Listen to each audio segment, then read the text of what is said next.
চীন যুক্তরাষ্ট্রের সবচেয়ে বড় সামরিক ও সাইবার হুমকি হিসেবে রয়ে গেছে। মার্কিন গোয়েন্দা সংস্থাগুলোর প্রকাশিত এক প্রতিবেদনে এ তথ্য জানা যায়। এই ঈদে জামা জুতো অ্যাকসেসরিজের ডিসকাউন্ট।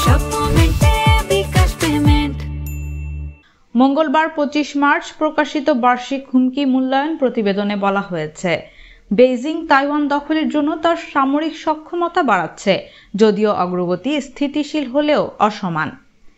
প্রতিবেদনে আরও বলা হয়, চীন যুক্তরাষ্ট্রের ওপর প্রচলিত অস্ত্র দিয়ে হামলা চালানোর সক্ষমতা রাখে। সাইবার হামলার মাধ্যমে মার্কিন অবকাঠামোকে বিপর্যস্ত করতে পারে এবং মহাকাশে যুক্তরাষ্ট্রের সম্পদের ওপর হামলা চালাতে পারে। এর পাশাপাশি 2030 সালের মধ্যে বিশ্বের শীর্ষ এআই ক্ষমতা অর্জনের পরিকল্পনা নিয়ে এগোচ্ছে বেইজিং।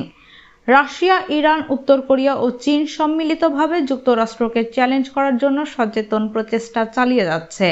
বিশেষ করে ইউক্রেন যুদ্ধ থেকে রাশিয়া পশ্চিমা অস্ত্র ও গোয়েন্দা কৌশল সম্পর্কে গুরুত্বপূর্ণ অভিজ্ঞতা অর্জন করছে, যা বৃহৎ পরিসরে যুদ্ধে কাজে লাগতে পারে বলে জানা যায়।